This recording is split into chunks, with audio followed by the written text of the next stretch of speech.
Texas Math Mundo audience. Today we have the 1985 Texas UIL state champion in science from North Lamar High School, a very storied and proud program of Dr. Liskin Swint-Kruse, a proud North Lamar High School Panther.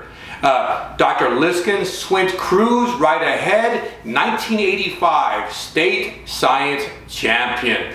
Let me take a moment and remind you that if you enjoy this content, please subscribe and hit the notification bell, smash that like button, and make a comment below. Proud North Lamar High School Panther, Dr. Liskin Swint-Kruse, right ahead. My name is Saul Cantu, and this is Texas Math Mundo.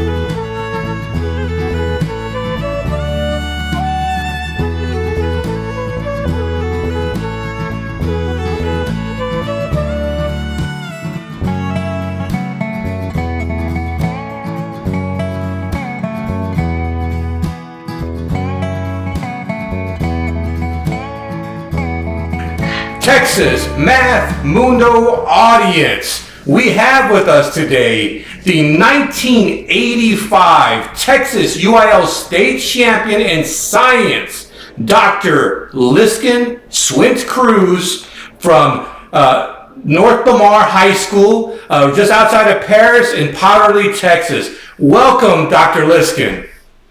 Hi, it's so good to be here. I'm so happy. I think you're going to provide such a wonderful perspective, and I'm really excited to pick your brain. So how are you doing? Well, we're doing okay. It's been about the same during pandemic for us as not. We haven't gotten to travel, but work has been about the same. How are you doing? Oh, thank you for asking. I appreciate it. I'm doing wonderful. I get to interview such interesting people as yourself, and I'm living a dream. I'm living a dream. Thank you. So, what is work? What are you doing for work? What is your career? So, I am a biochemistry professor at the University of Kansas Medical Center. Wow. And that means I run a research lab and I teach medical and graduate students. I'm also currently serving as chair of the department, so I do some administrative work. And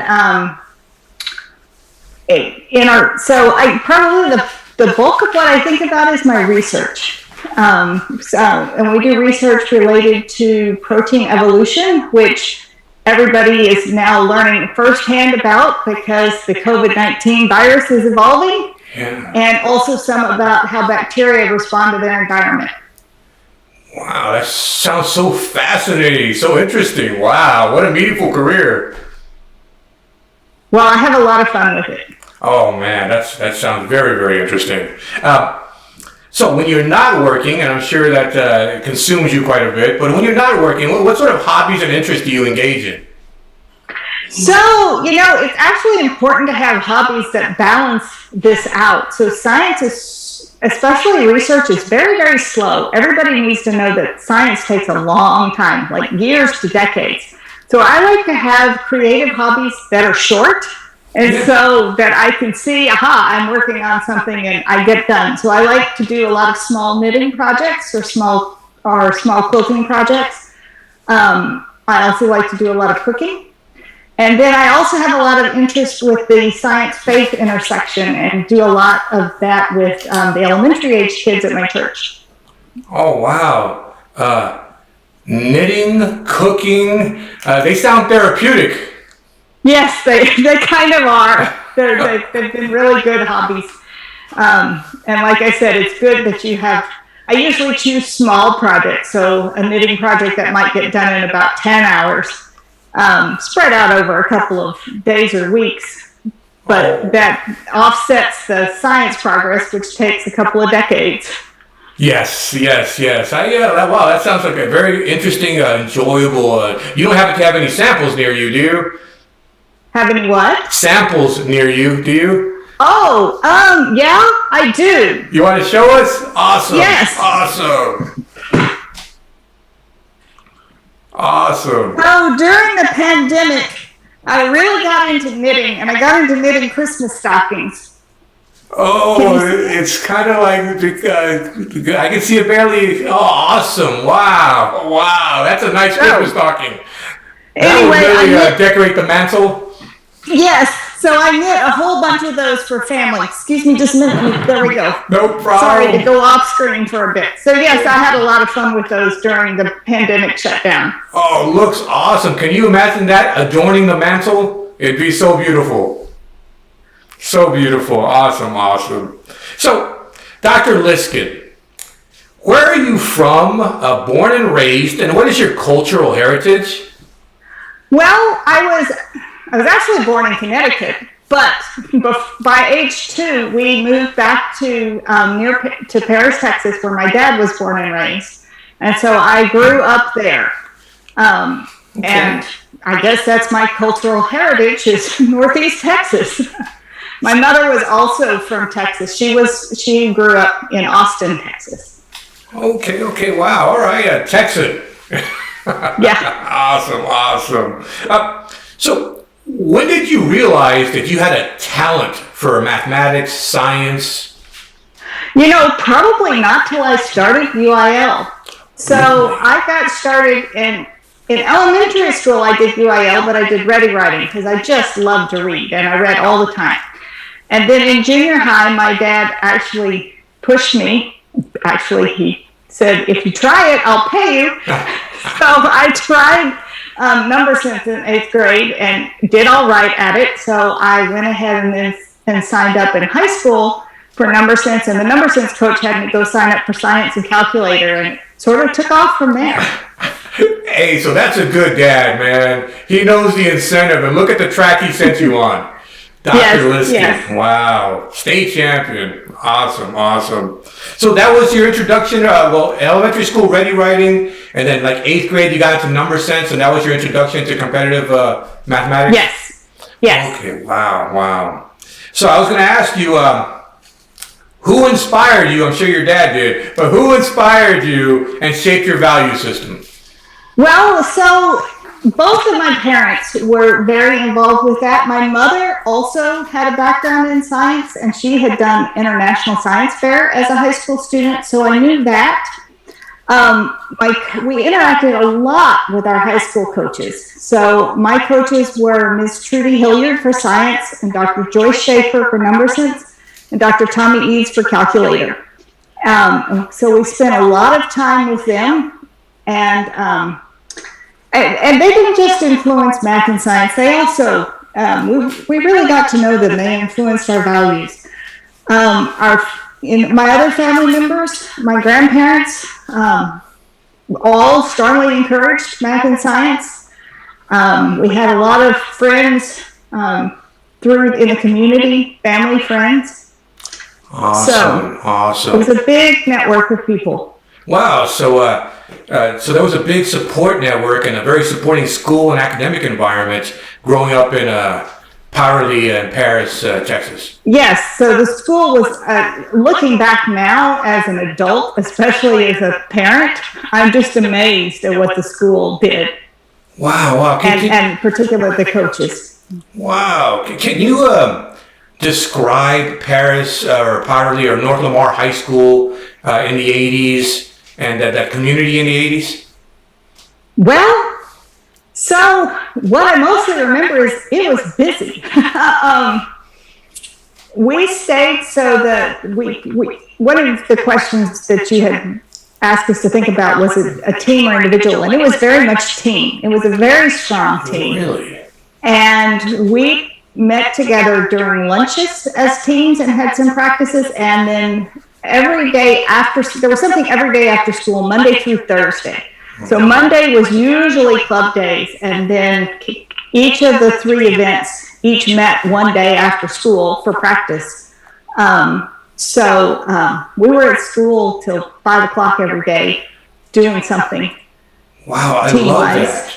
I love that the school found productive, positive ways for young people to exert their energies. That's awesome. How big was your graduating class? Do you remember? It was about 165. Oh, okay. That's probably considered on the small side nowadays. So, wow. Well, it probably is. We were a 3A school when I was there. I'm not sure if they used to sort of hover on the edge between 3A and 4A, and I don't know what they are right now. Yeah, okay. And I like how you had all these adult teachers, Mr. Hilliard and the other people, all mentoring you and coaching you and assisting you. That's awesome. Do you remember your teammates? Would you like to do a shout out to your teammates? Yeah. So I was sitting here. I want to read their names because I don't want to miss anybody. Let me find it.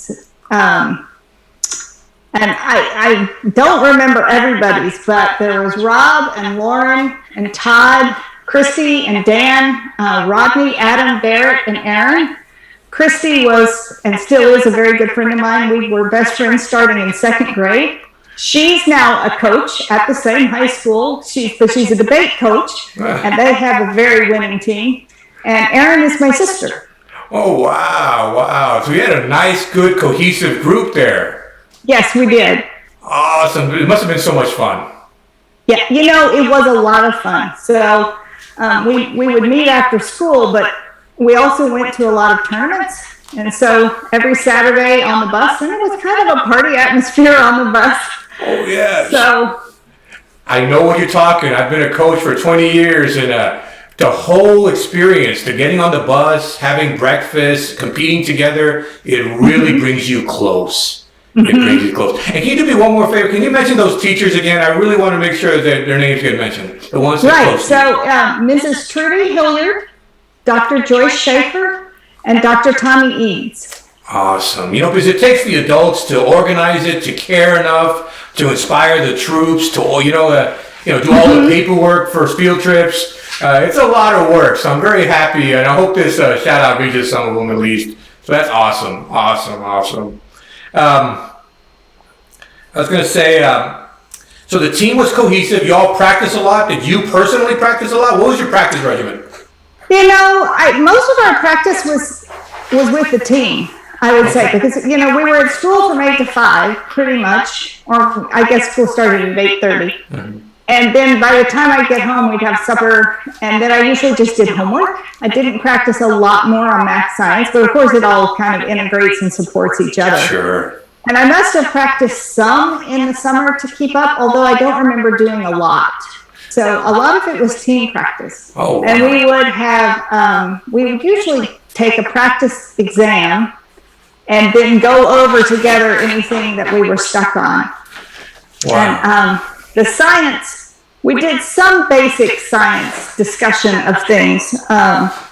We also spent a lot of time just learning how to solve problems when you don't already know the answer. So take what you do know and apply it and reason through it. And that has been the most helpful, useful skill.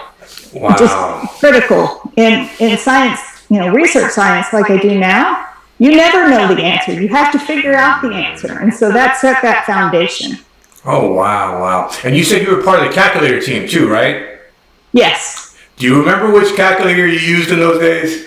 I had my own calculator. I feel like everybody else maybe used TI-80, just as what pops to mind. But I had a Casio. And it was just a little slim Casio. And I used that until about 5 years ago, and it finally died. Oh, really? After all these years? Yes, and so I still struggle now. I have a different calculator, and I can never find the buttons because I've had the same calculator for 30 years. I'm so happy you're a Casio person. This is why, because the market and the competitive scene in Texas, at least, is so dominated by Texas Instruments and Hewlett-Packard. So I got a Casio person. This is They're not so common, to tell you the honest truth. Would you like that Casio? I knew that Casio inside out. It was a very sad day when it finally died. Wow, after all these years. Yeah. Wow, that's awesome. That's interesting. Very interesting. I do want to ask this. This is an extremely, since, I've had probably just a few females. I haven't had many males, and I certainly haven't had any females with your perspective. Do you feel that being female impacted your journey? If so, how? And what are your thoughts about the current situation of women in STEM careers? It's interesting. It must have impacted my journey, but I had such strong female role models in my coaches and my mother, and encouragement from my grandmothers that we just did it. Yeah. So, what was the second half of that question? What are your thoughts about the current situation with females in STEM careers currently? I guess, to extend that, and maybe I need to seek it out. And I think this is my advice, is to seek out environments that are encouraging before you choose to go into it. Because you get to choose at every stage, where am I going to go to school? Which lab am I going to join? And look from the outset for encouraging environments. But I had a lot of strong role models all along the way. Everybody. And I think this is advice for both young men and young women. Figure out what your values are, what your work-life balance that you want to be, and deliberately look for people who support that. Okay. So if you do that, then you won't then you're less likely to accidentally, fall on a track, well, this is not where I want to be. And just seek out those support systems. They're there. Yes. And you had some strong female role models, and now you are a strong female role model. I'm sure you'll be an inspiration to many young ladies, and not just young ladies, young students, period, but especially the young ladies. Well, I guess so. It's kind of funny you just sort of fall in that gradually, and you're like, wait, how did I, you never quite realize when the transition happens. But I've had a lot of graduate students, I've had a lot of undergraduate students, and even work with high school students. So awesome. I guess that's true. It is. I can tell. And I hope this video, I hope many students come across this video for decades to come and are inspired by your words. Very great perspective. I was going to ask, what is your most memorable moment or moments from those years?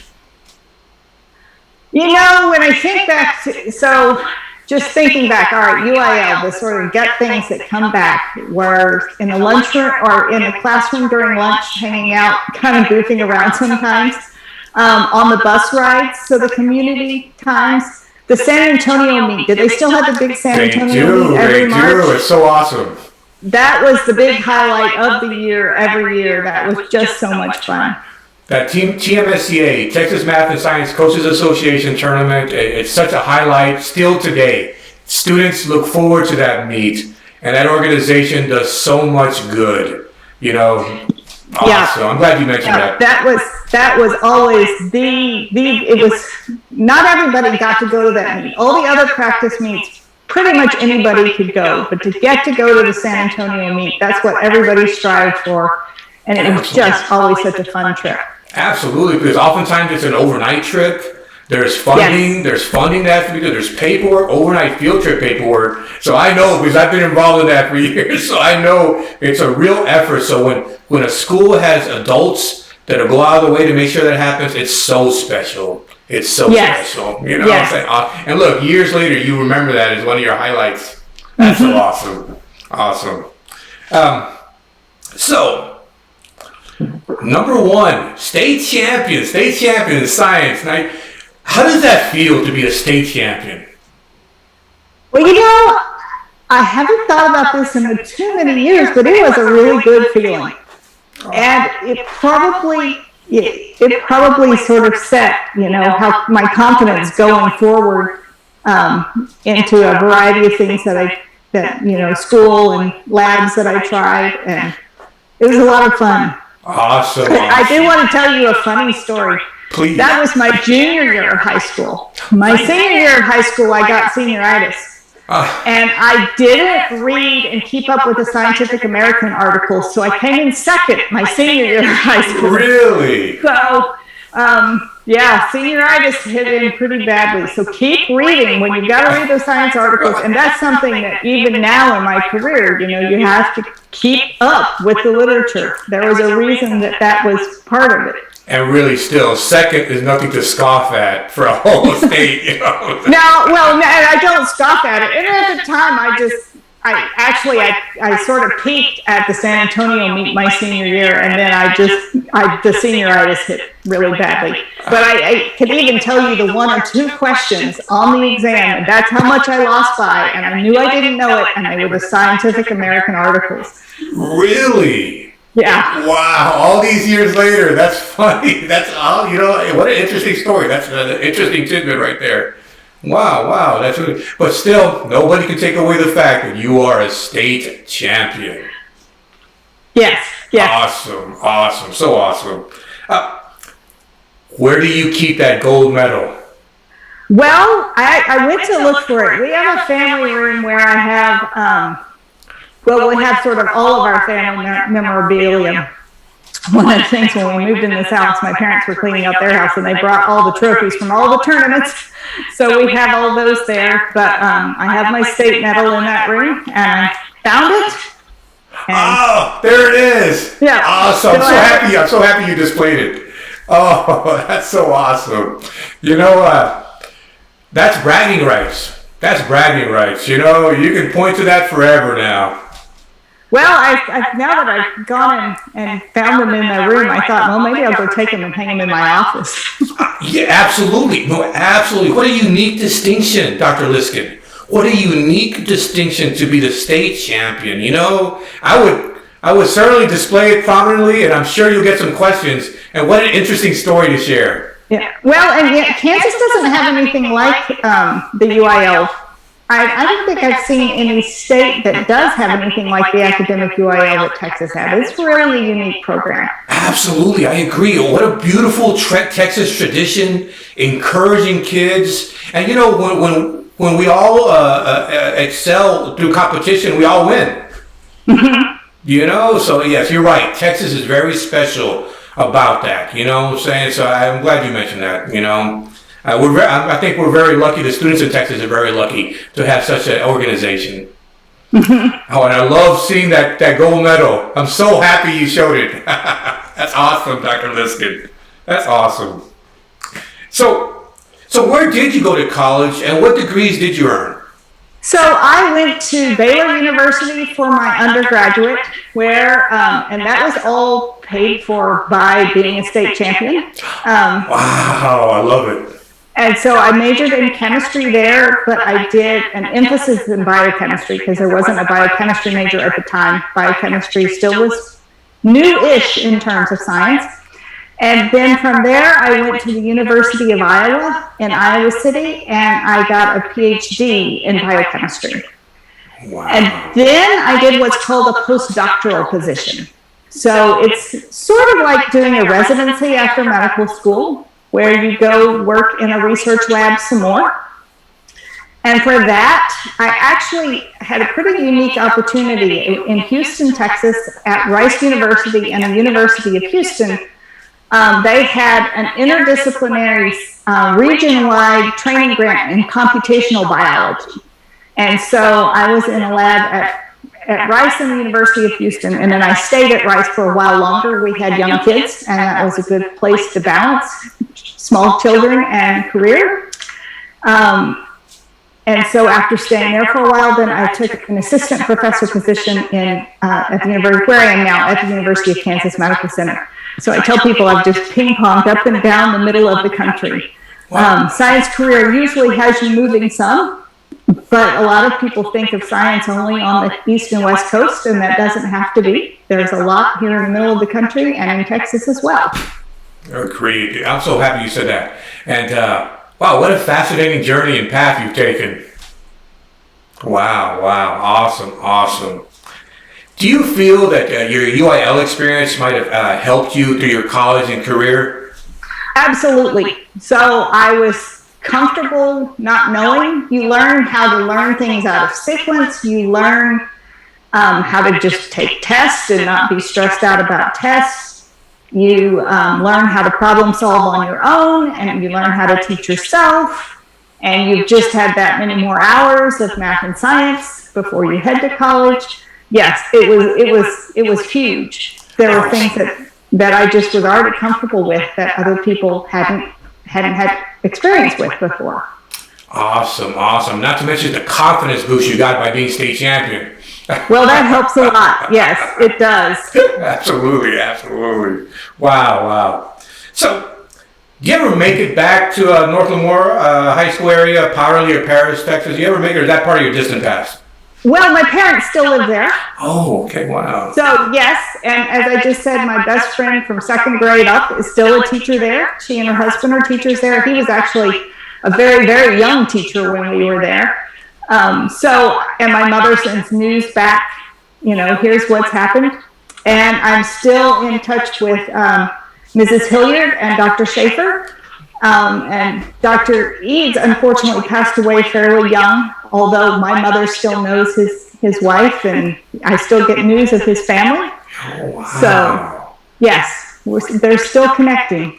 Oh, wow, awesome. I mean, that's awesome. I hope they all get to see this video because, the shout out and the appreciation. Well, yeah, I definitely want to share it with them. Awesome. So, what do you value the most about your UIL journey?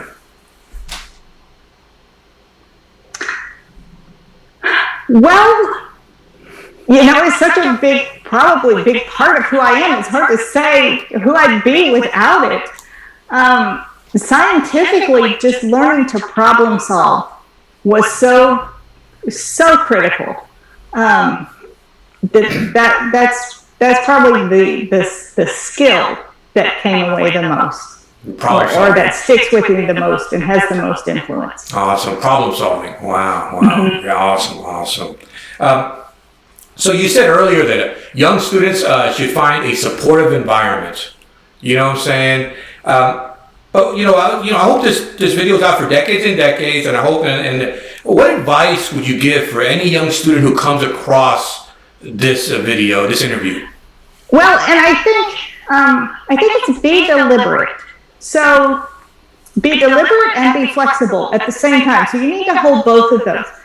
When you say find a supportive environment, that means first sitting down and thinking about what's important to you, and then looking for people to help find that, but also to be flexible because you'll make plans and they won't turn out the way you think they're going to turn out. And so you have to balance those two things. Plan, but be ready to take new opportunities and don't be upset when things don't turn out exactly the way you think they're going to turn out. I can tell you for research never turns out the way we think it's going to turn out. That's why we have to do the experiment. So both in life and in science, you got to do both of those things. Great advice. Be deliberate yet flexible. Great advice. Awesome. So, what does the future hold for Dr. Liskin Swint-Kruse, 1985 state champion in science? Well, that's kind of an interesting question. For the next few years, it will be more of what I'm doing. We've got research projects that we're working on that we're quite excited about. In science and research science, the unit of currency is basically a published paper. And so I think I have 19 papers that I see that we have data and stories to tell, and papers, 19 more that we want to publish. But I've also been in this for quite a while, so I'm starting to think about what do I want to do next, and I'm not quite sure what I want to do next. But we'll see. I'm fairly new at being chair. I've been chair right around 3 years. So there's the career never sits still. There's always lots of changes. Wow. So far, what an amazing journey, and what a role model you've become. So awesome. And 19 papers, that's enough to keep you busy, I'm pretty sure, for the foreseeable future. Yeah, that's going to keep me busy for a couple more years. Awesome.